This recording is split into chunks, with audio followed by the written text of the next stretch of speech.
Hello friends, in this video we will discuss about the mathematical formula or mathematical results for the available energy or exergy, ठीक है, in case of a closed system as well as in case of open systems। तो यहाँ पे हम exergy का formula derive करेंगे। तो before deriving the formula for exergy हम यूजफुल वर्क का formula देख लेते हैं, ठीक है।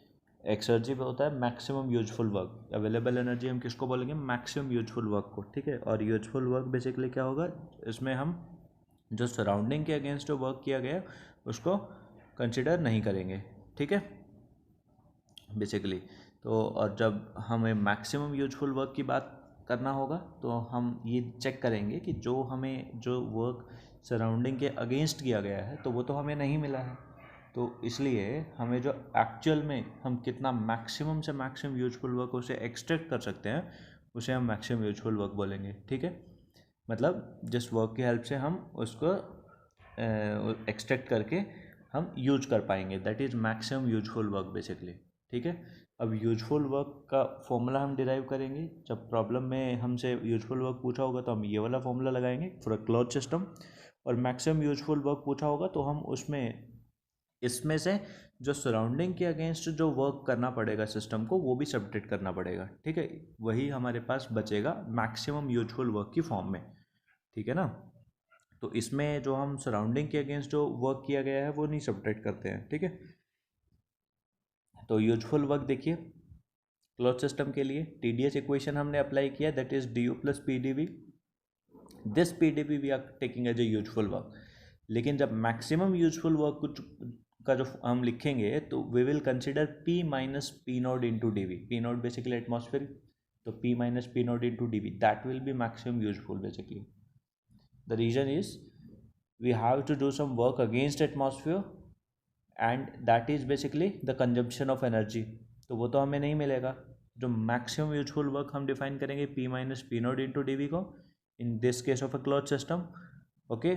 और यूजफुल वर्क हम डिफाइन कर देंगे PdV को, ओके। तो देखो हमें कितना यूजफुल वर्क मिलता है, तो TDS माइनस DU हो जाएगा। तो DS is basically S final minus S initial. जब हम डिफरेंशियल फॉर्म से इसको चेंज के फॉर्म में लिखेंगे तो DU U2 माइनस U1 हो जाएगा। तो यहाँ पे अब जब हम इसको थोड़ा सॉल्व करते हैं, अब देखिए यूजफुल वर्क बेसिकली यहाँ पे फाइनल स्टेट जो है, जो भी हम डिस्कशन करते हैं अवेलेबल एनर्जी वाले चैप्टर में इसमें, तो हम जो फाइनल स्टेट हम क्या कहते हैं कि जो हमारा सिस्टम है that is in equilibrium with the dead state, कि जो हमारा सिस्टम है वो डेड स्टेट में पहुंच चुका है। तो फाइनली वो डेड स्टेट में एंट्रोपी S0 से लिखेंगे और इंटरनल एनर्जी U0 से लिखेंगे। तो जब हम इसको सॉल्व करते हैं तो यूजफुल वर्क क्या आएगा, T0 into S0 minus S1 minus U0 minus U1, ठीक है। तो जब रीअरेंज करेंगे तो U1 minus U0 minus T0 into S1 minus S0, ठीक है। तो this is the formula for useful work for a close system, ठीक है। लेकिन जब मैक्सिमम यूजफुल वर्क का फॉर्मूला देखेंगे तो मैक्सिमम यूजफुल वर्क में ये एटमॉस्फेयर वाला टर्म और आएगा, ठीक है।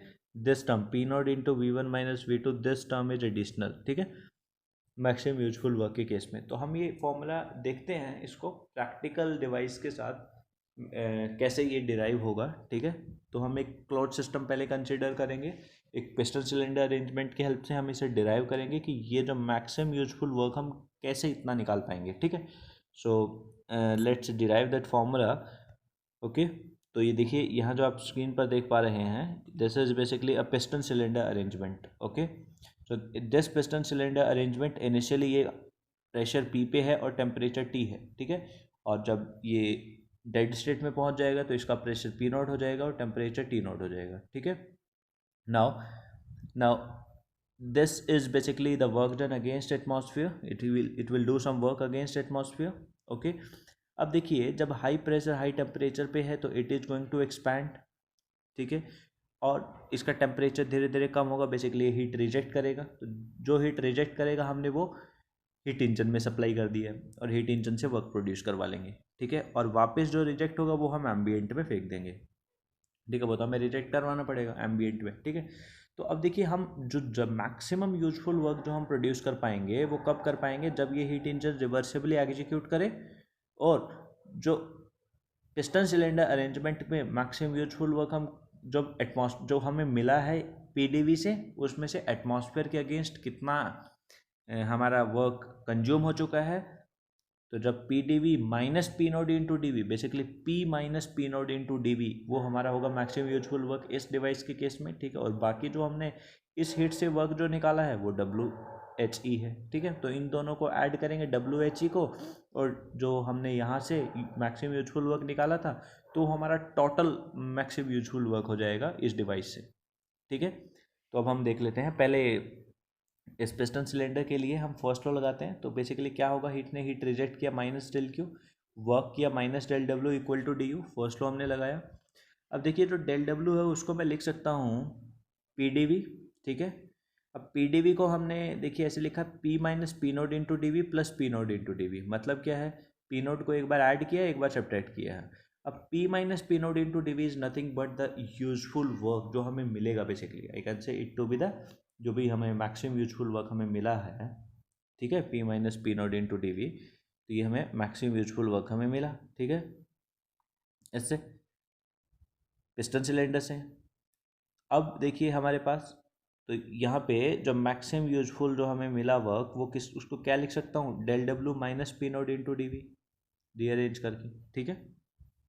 अब देखिए यहाँ पे, और जो हीट इंजन से हमें कितना मैक्सिमम वर्क मिल सकता है, वो हम हीट इंजन को रिवर्सेबल एग्जीक्यूट कराएंगे तो उसका efficiency 1 minus T lower upon T higher होता है, तो 1 minus T nought upon T into del Q. अब जब हमने इसको लिखा del Q minus del Q T nought upon T, तो del Q upon T this, जो ये minus del Q upon T है, जो हमारा देखिए पिस्टन सिलेंडर अरेंजमेंट, उसने माइनस मतलब हीट रिजेक्ट किया बेसिकली डेल क्यू, तो minus del Q upon T is nothing but the change in entropy, ठीक है। तो ये डी एस के बराबर हुआ।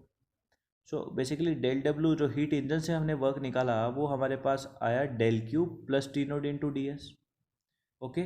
और जो हमने पिस्टन सिलेंडर अरेंजमेंट से मैक्सिमम यूजफुल वर्क जो हमने निकाला था, वो हमारे पास देखिए कितना आया था, यहाँ से लिखा हुआ है maximum useful del W minus P naught into D V, okay. तो जब हम इन दोनों को ऐड करते हैं, हीट इंजन वाले को और पिस्टन सिलेंडर वाले को, वो हमारा टोटल मैक्सिमम यूजफुल वर्क हो जाएगा, और वो ही हमारा अवेलेबल एनर्जी होगा basically. So del Q plus T naught into D S plus del W minus P naught into D V, ठीक है। ये जो टर्म है ये हीट इंजन वाला है, ये वाला जो टर्म है ये पिस्टन सिलेंडर वाला है, ठीक है। So del Q plus del W, जब हमने इसको first law of thermodynamics piston cylinder वाले पे लगाया, तो देखिए हमारे पास del Q plus del W की वैल्यू कितना आता है, यहाँ से del Q plus del W minus D U आएगा, तो हम इसको माइनस डी यू लिख देंगे। तो इन दोनों टर्म्स की जगह del Q plus del W की जगह माइनस डी यू लिखा, minus P naught D V plus T naught into D S, okay. तो जब हम इस डिफरेंशियल फॉर्म को चेंज की फॉर्म में लिखेंगे कि इनिशियल स्टेट से फाइनली हमारा सिस्टम डेड स्टेट में पहुंच जाएगा, तो मैं इसको क्या लिखूंगा, देखो U one minus U naught, क्योंकि माइनस साइन है, और plus T naught into S one, sorry S note minus S one लिखना चाहिए था, लेकिन हम वन माइनस एस नोट लिख रहे हैं, तो इसलिए हमने माइनस लगाया यहाँ पे। तो U one minus U naught minus T naught into S one minus S naught. यहाँ पे क्या लिखूंगा, देखिए बेसिकली मुझे minus P naught into V naught minus V में लिखना चाहिए था, लेकिन इसको माइनस से मल्टीप्लाई कर दूंगा, तो P naught into V one minus V naught लिखूंगा। तो हमने देखिए बेसिकली क्या लिखा है, इनिशियल से डेड स्टेट की फॉर्म में लिख दिया। तो अवेलेबल एनर्जी जो हमें मिला, वो मिला U one minus U naught minus T naught into S one minus S naught plus P naught into V one minus V naught. तो बेसिकली हम इतना मैक्सिमम यूजफुल वर्क निकाल सकते हैं। This is the formula for maximum useful work for close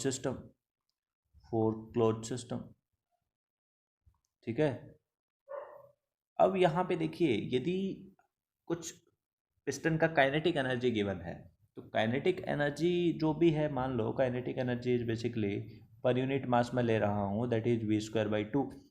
तो इस kinetic energy का जो एक्सर्जी होता है, that is basically V square by two. Potential energy की वजह से जो एक्सर्जी आएगा, that is basically G into H per unit mass यदि हम ले रहे हैं। तो जब इसका मतलब क्या है कि इसको हम कंप्लीटली मैक्सिमम यूजफुल वर्क में कन्वर्ट कर पाएंगे, क्योंकि देखिए हीट को कन्वर्ट कर पाना 100% मुश्किल होता है, ठीक है ना। तो इसलिए हम कुछ पोर्शन कन्वर्ट कर पाते हैं, लेकिन काइनेटिक एनर्जी है, इसको तो हम यूजफुल वर्क की, तो basically organised form of energy है, it can be converted into work completely, ठीक है। पोटेंशियल एनर्जी है, ये भी हम कंप्लीटली, तो इसका एक्सर्जी भी G/H होता है और इसका एक्सर्जी V²/2 होता है।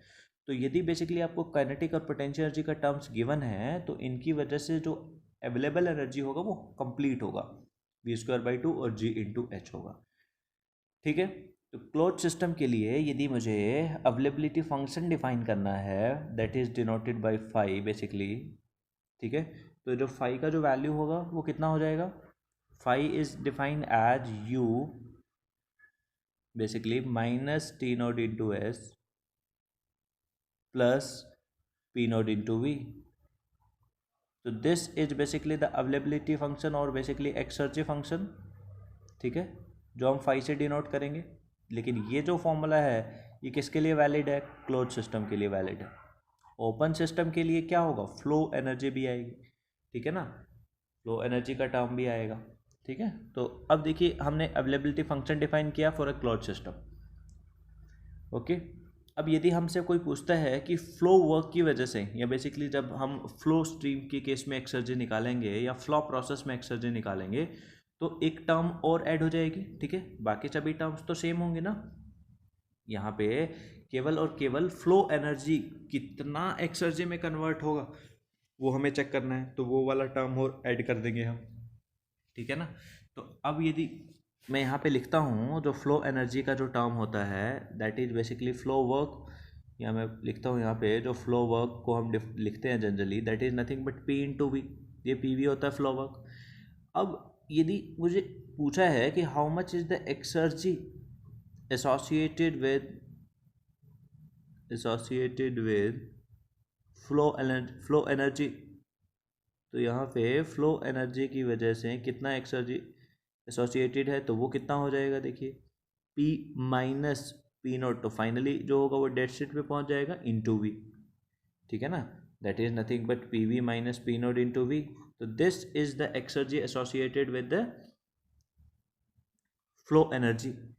तो ये वाला टर्म हम और ऐड कर देंगे, ठीक है, तो जब हम ये वाला टर्म ऐड करेंगे तो जो हमारे पास फाइनल जो अवेलेबल एनर्जी का टर्म आएगा in case of the flow stream और in case of a flow processes और इन ओपन सिस्टम में जो हम फ्लो प्रोसेसेस बोले या ओपन सिस्टम बोले, इनमें जब हम अवेलेबल एनर्जी का फॉर्मूला डिराइव करेंगे तो देखिए हमारे पास क्या रिजल्ट आता है, that is nothing but U1 minus U0, तो ये क्लोज सिस्टम वाला तो इतना तो रहेगा ही, plus P0 into V minus V0, ठीक है, minus T0 into S minus S0, ठीक है। अब एक फ्लो एनर्जी की वजह से कितना एक्सर्जी हुआ, कितना एक्सर्जी पॉसिबल है, तो वो कितना हमने लिखा अभी हमने लिखा P minus P0 into V, तो ये वाला टर्म हम और लिख देते हैं plus P minus P0 into V। Okay, तो जब हम इसको सॉल्व करेंगे देखिए तो P0 इंटू V और माइनस P0 इंटू V ये तो कैंसिल हो जाएगा, तो यहाँ पे बचेगा P इंटू V। ओके, तो दैट इज नथिंग बट ये मैं यहाँ पे लिख सकता हूँ दैट इज V इज, ये V1 वाला टर्म है, ठीक है, S1 माइनस S0, ठीक है, तो सब्सक्रिप्ट यहाँ 1 लगा देना है और फाइनली तो डेड स्टेट पे पहुँच जाता है।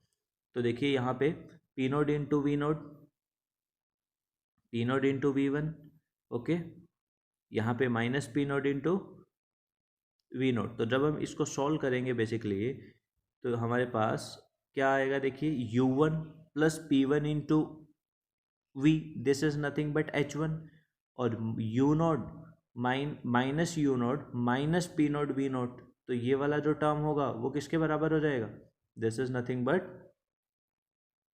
द H0, ठीक है। तो देखो अब मैं सॉल्व करके लिखता हूँ इसको, तो U1 minus U0 plus P0 into V1 minus P0 V0 minus, ठीक है, ये कलर चेंज कर लेते हैं इसका, let me change the colour for it, okay, तो वो अच्छे से विजिबल होगा, माइनस, तो यहाँ पे हम ये जो टर्म है ऐसे लिख रहे हैं, ठीक है, तो माइनस P0 V0 हो चुका है, minus T0 into S1 minus S0, ठीक है, और plus P1 V1 minus P0 into V1, ठीक है।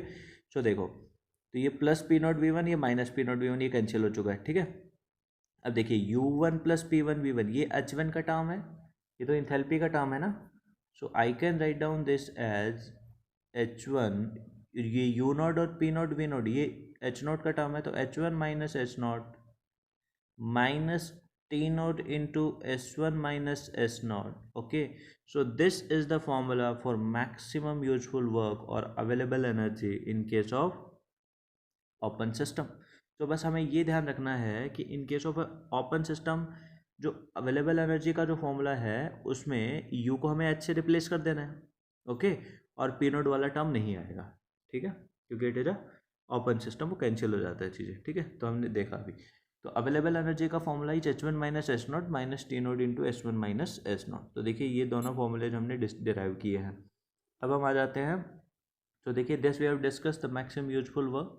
मैक्सिमम यूजफुल वर्क का जब आपसे क्वेश्चन में पूछता है in case of close system you have to apply this result, हमने डिराइव भी किया है, U one minus U naught minus T naught into S one minus S naught plus P naught into V one minus V naught, ठीक है।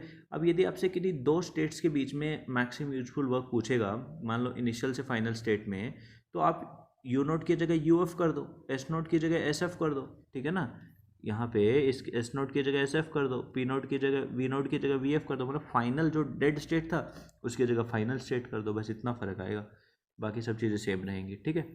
तो इसी तरीके से इसमें था, जब यूजफुल वर्क आपसे पूछा था कि नहीं दो स्टेट्स के बीच में, तो देखो हमने क्या निकाला कि हमने ये चेक किया कि पहले हमने वन से डेड स्टेट में पहुंचा दिया सिस्टम को, ठीक है। उसके बाद हमने इसको टू से डेड स्टेट में पहुंचाया, देखिए ये final two state, it is at the state two, और टू से डेड स्टेट में पहुंचाया, तो दोनों के लिए हम यूजफुल वर्क का फॉर्मूला जानते हैं, ठीक है। अब जब हमें वन टू टू कैलकुलेट करना है तो I am going to subtract first from second, okay. तो जब हम फर्स्ट में से सेकंड को सब्ट्रैक्ट करते हैं तो I am getting the useful work from between state one to two, क्योंकि देखिए जब हमें state one to dead state में वर्क मिलता है, उसके बाद हम स्टेट टू से स्टेट डेड स्टेट तक वर्क निकाल लेते हैं, जब इनको सब्ट्रैक्ट करेंगे तो हमें स्टेट वन से स्टेट टू के बीच में कितना यूजफुल वर्क हमें मिलेगा वो हम सब्ट्रैक्ट करके निकालना पड़ेगा, ठीक है। तो हमने जब सब्ट्रैक्ट किया इनको, तो U one minus U two minus T naught into S one minus S two, ठीक है। तो वन और टू की फॉर्म की बजाय या इनिशियल फाइनल की टर्म्स में हम देखेंगे तो you initial minus you final minus T naught into S initial minus S final, तो ये फॉर्मूला हमें याद कर लेना है, ठीक है। तो अब हमें ध्यान रखना है कि ये यूजफुल वर्क का मैक्सिमम यूजफुल वर्क का होता तो P naught into V one minus V two वाला टर्म भी आता, ठीक है। तो देखिए वो हमने ऑलरेडी डिस्कस कर लिया, यहाँ पे देखो ये मैक्सिमम यूजफुल वर्क का फॉर्मूला है, ठीक है। ओपन सिस्टम का भी हमने डिराइव किया है कि ओपन सिस्टम में हमें एक बात ध्यान रखना है कि यूजफुल वर्क बोले चाहे मैक्सिमम यूजफुल वर्क बोले, दोनों का फॉर्मूला सेम होगा, और वो है यदि from state one two state two if I am going then the useful work is H one minus S two minus T naught into S one minus S two, okay. Maximum useful work का formula भी same है, तो ये देखिए note point में लिखा है the expression for useful work and maximum useful work is same in open system. Now availability function कैसे डिफाइन किया है, देखिए क्लोज सिस्टम में अवेलेबिलिटी फंक्शन क्या होता है, maximum useful work, basically maximum useful work हमने डिफाइन किया। देखिए ये तो हम स्टेट वन से स्टेट टू जाते हैं, ठीक है। जब हमें एक फंक्शन को डिफाइन करना पड़ेगा कि what the availability function here is, तो we define with the term five for a close system, ठीक है, और वो U plus P V minus T S, ठीक है। तो ये दिस वन माइनस टू ये होगा मैक्सिमम यूजफुल वर्क। तो हम अवेलेबिलिटी फंक्शन डिफाइन करते हैं, उन अवेलेबिलिटी फंक्शंस का जो डिफरेंस होता है वो हमें क्या बताएगा कि देखो कि इनिशियल स्टेट में इतना अवेलेबिलिटी था, फाइनल स्टेट में इतना अवेलेबिलिटी था, तो जो डिफरेंस आएगा वो जो that is basically converted into the basic maximum useful work. तो the difference between the availability functions basically represents the maximum useful work. We define here phi, तो फाई को हमने U plus P naught V minus T S से denote किया, देखो ठीक है ना, सब्सक्रिप्ट हटा दिया, बस कुछ नहीं है, वन वन वन, यहाँ पे इसको हटा दो, क्या बन जाएगा, ये फाइव वन बन जाएगा। तो one one one this is five one, ये टू वाला जो है ये फाइव टू है, दिस इज फाइव टू, ये वाला जो है ये फाइव वन है, तो फाइव जो है वो U plus P naught into V minus T naught into S है, ठीक है। अगला ओपन सिस्टम के लिए हमने मैक्सिमम यूजफुल वर्क देखा, तो यहाँ पे जब सेपरेट किया तो H1 minus T naught into S one minus H2 minus T naught into S2, तो H minus T naught S जो होगा वो बेसिकली 5 हो जाएगा, ठीक है ना। हमें बस इसको H minus T naught S को हमने क्या डिफाइन कर दिया, that is basically the availability function for a open system.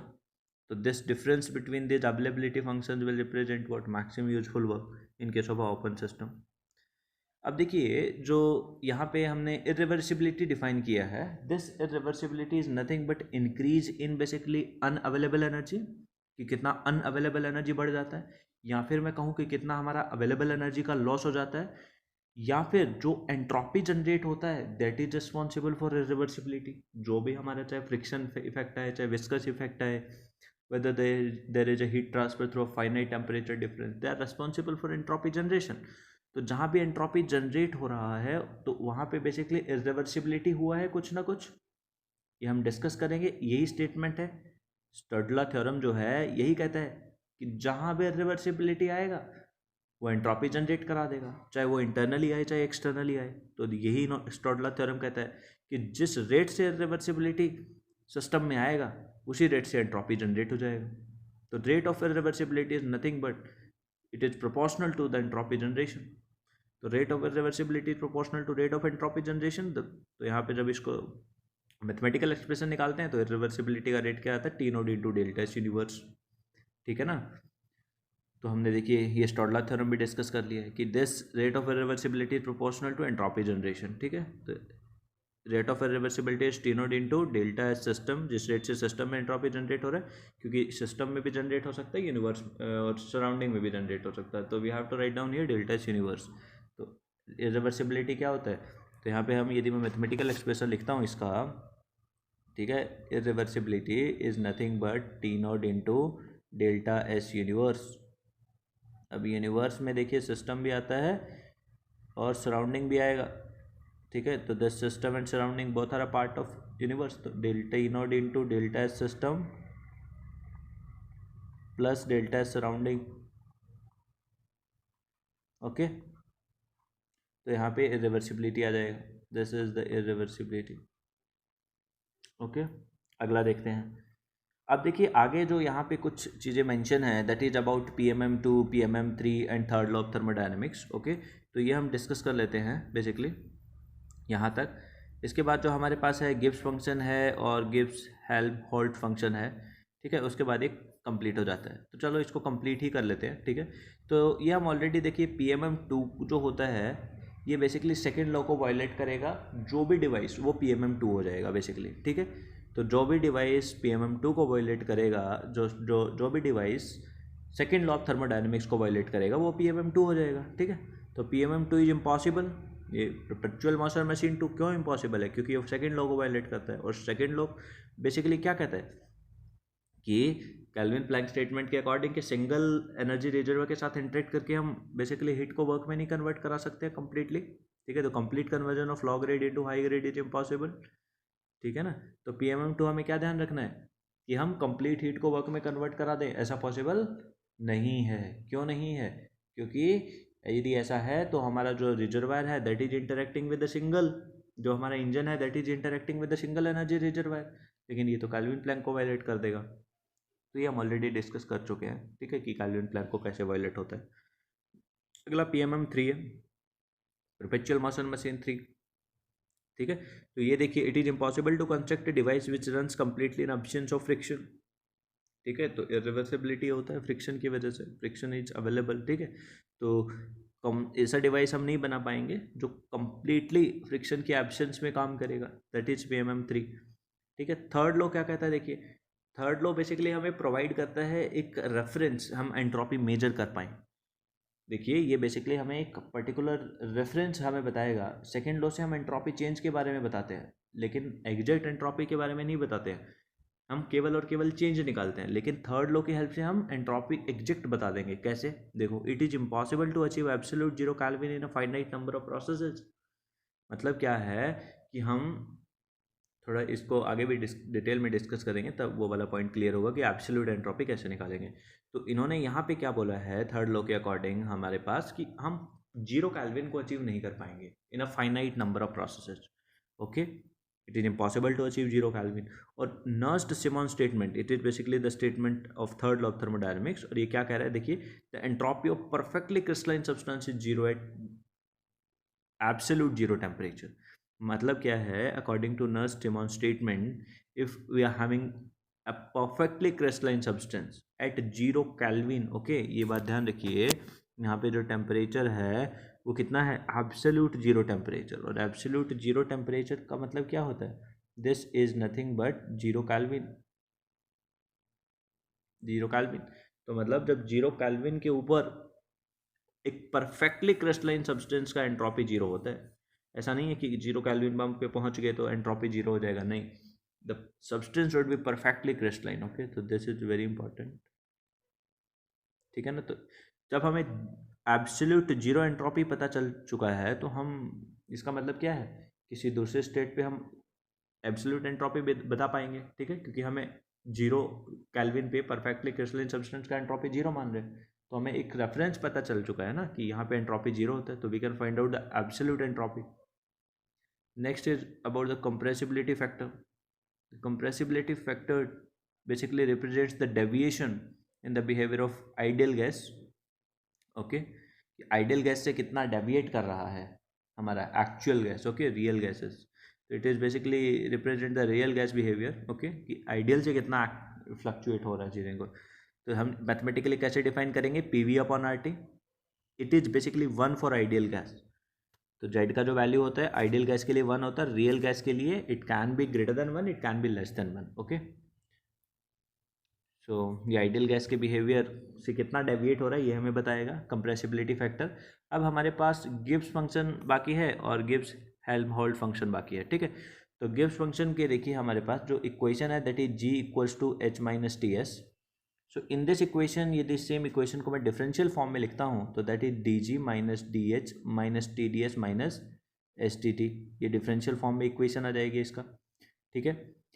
अब जब हम इसमें TDS इक्वेशन को अप्लाई करेंगे, the TDS equation that is DH minus VDP, this is second TDS equation, और इसमें से हम DH माइनस TDS को सेपरेट करते हैं तो हमारे पास वो VDP के बराबर आएगा. तो VDP को हम यहाँ से रिप्लेस कर देंगे, DH minus TDS, this term DH minus TDS is replaced by VDP, okay. तो जब हमने इसको VDP से रिप्लेस किया तो that I am getting DG equal to VDP minus SDT. तो इसका मतलब क्या है कि जो गिब्स फंक्शन है that remain same during a state change process.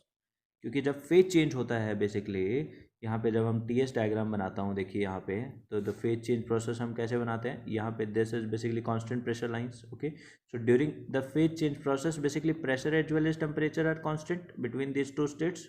यहाँ पे अब प्रेशर भी कांस्टेंट है तो DP भी 0 होगा, टेम्परेचर भी कांस्टेंट है तो DT भी 0 होगा, तो DG भी 0 हो जाएगा. मतलब क्या, Gibbs function remain constant. So the same thing is written here कि during the phase change process the Gibbs function remain constant because dt equal to 0 and dp equal to 0. Next is about the Gibbs-Helmholtz function. Okay, we denote with this function with f. F is can be defined as u minus t into s. यदि मैं इसको differential form में लिखता हूँ, change की form में लिखता हूँ, डिफरेंशियल फॉर्म में df equal to du minus TDS minus SDT. I am going to apply the first TDS equation that is du plus PdV, okay.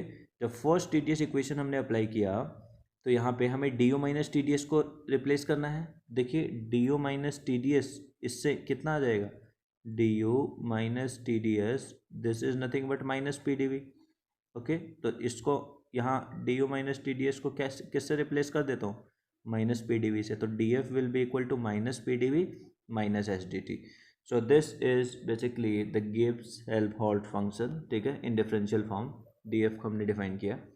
अब देखिए इस वीडियो में जो हमने डिस्कस किया है, we have discussed about this PMMs, Gibbs function के बारे में डिस्कस किया, इरिवर्सिबिलिटी के बारे में डिस्कस किया, स्टॉडलर थ्योरम हमने डिस्कस किया, और मोस्ट इंपॉर्टेंट हमने यूजफुल वर्क और मैक्सिमम यूजफुल वर्क के फॉर्मूलेज डिस्कस किए हैं. अवेलेबल एनर्जी बेसिकली डिस्कस की है फॉर ओपन सिस्टम और क्लोज सिस्टम, ठीक है. तो इसके बेसिस पे most of the numericals frame होते हैं, ठीक है. सो ये थ्योरी पोर्शन है. न्यूमेरिकल जो will discuss in some other video, okay. If any doubt regarding all this concepts, okay, you can ask in comment box. Thank you so much for watching this video. Thanks a lot. Bye.